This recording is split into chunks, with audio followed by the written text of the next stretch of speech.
आज की खबर चैनल में खुश आमदीद। दोस्तों, चाय एक ऐसा मशरूब है जिसकी बात गश्त मशरक से लेके मगरब तक हर जगह सुनाई देती है। चाय पीने और पिलाने वाले अपने आप को बहुत ज्यादा बाज़ौक़ समझते हैं और उनके नजदीक चाय दुनिया का बेहतरीन और लजीज तरीन मशरूब है। चाय को इंटेलेक्चुअल ड्रिंक यानी के ज़हीन लोगों का मशरूब भी कहा जाता है। पिछले कुछ सालों से चाय बनाने वाले काफी ज्यादा मशहूर हो रहे हैं। जैसा कि आपने सुन रखा होगा कि इस्लामाबाद से ताल्लुक रखने वाला अरशद चाय वाला बहुत ज्यादा मशहूर हुआ था। अपने चाय के मखसूस टेस्ट के अलावा अपनी पुरकशिश शख्सियत के बायस अरशद चाय वाला बहुत ज्यादा मशहूर हुआ था। टीवी और सोशल मीडिया पे उसके फैंस की तादाद देखते ही देखते लाखों में हो गई थी और उसको शोबिज में कई ड्रामों में काम करने की ऑफर भी हुई थी। इसके बाद आपने सुना होगा कि हालिया इलेक्शंस में पाकिस्तान तहरीके इंसाफ के टिकट पर बाजोड़ एजेंसी से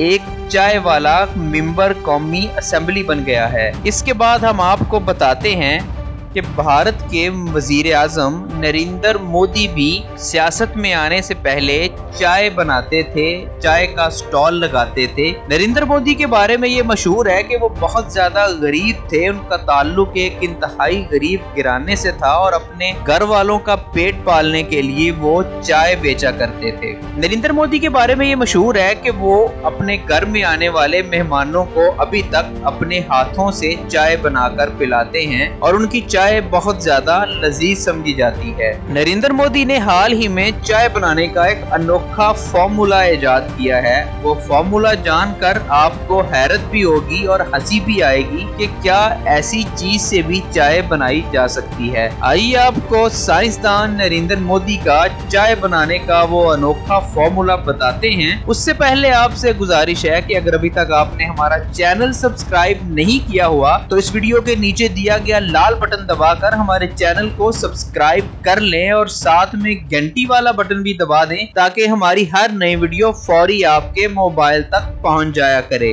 भारतीय वजीर आजम नरेंद्र मोदी ने हाल ही में एक तकरीब से खिताब करते हुए नाले में बनने वाली गैस से चाय बनाने का अनोखा फॉर्मूला बता दिया। भारतीय वजीर आजम चाय वाली सिफारतकारी के बायस शोहरत रखते हैं और यही वजह है कि वो भारत का दौरा करने वाले दूसरे मुल्कों के वज़ीर आज़म को अपने हाथों से चाय बनाकर पिलाते हैं। मोदी के हवाले से ये भी मशहूर है कि माजी में इनका ज़रिया मौश चाय का स्टॉल ही रहा है, लेकिन अब उन्होंने चाय बनाने का अनोखा फॉर्मूला देकर सबको हैरान कर दिया है। भारतीय वज़ीर आज़म ने एक तकरीब में खिताब के दौरान टेक्नोलॉजी की अफादियत बताते हुए गंदे नाले से चाय बनाने का अनोखा फॉर्मूला बताया।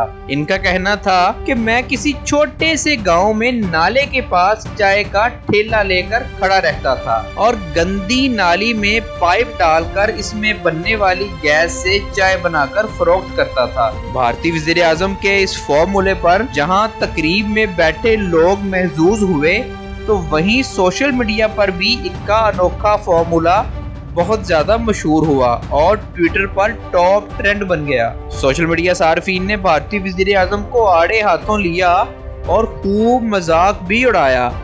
एक ट्विटर सार्फ का कहना था कि वो CNG और PNG के बाद गटर पेट्रोलियम गैस GPG दरियाफ्त करने पर मोदी के शुक्रगुजार हैं। एक और खातून सारिफ ने मोदी की तस्वीर पोस्ट करते हुए लिखा है कि जियो यूनिवर्सिटी ने मोदी को गटर गैस दरियाफ्त करने पर साल का बेहतरीन स्टूडेंट करार दिया है। जी हाँ दोस्तों, ये था भारतीय वज़ीर आज़म नरेंद्र मोदी का चाय बनाने का एक अनोखा फॉर्मूला जो आज से पहले शायद किसी को नहीं पता था, क्योंकि मोदी अपने गुर्बत के दौर में चाय का स्टॉल लगाते थे और वो इसी फॉर्मूले के तहत गंदे नाले में बनने वाली गैस को इस्तेमाल करते हुए उससे आग जलाते थे और उससे चाय बनाते थे। लिहाजा उनका कहना है कि इस फॉर्मूले को इस्तेमाल करते हुए तमाम चाय वाले अपनी चूल्हे जला सकते हैं। ना सिर्फ चाय वाले बल्कि नाले की गैस से घरों के चूल्हे भी जलाए जा सकते हैं। अब देखना यह है कि भारत में बसने वाले लोग मोदी के इस फॉर्मूले को किस हद तक अपनाते हैं और इस फॉर्मूले को अपनाने से उनके चाय के टेस्ट में कितना फर्क आता है। अगर आप भी इस फॉर्मूले को अपनाना चाहते हैं और आपके घर के पास से कोई नाला गुजरता है तो जरूर बिस्मिल्लाह कीजिए, नाले में एक पाइप डालिए और उससे बनने वाली गैस से अपने घर का चूल्हा जलाइए। उम्मीद है आपको हमारी ये वीडियो अच्छी लगी होगी। इस वीडियो को लाइक करें, शेयर करें, इस वीडियो के नीचे कमेंट्स करके अपनी राय दें और हमारे इस चैनल को सब्सक्राइब करना बिल्कुल मत भूलिएगा। फिर आएंगे एक और वीडियो के साथ। अल्लाह हाफिज।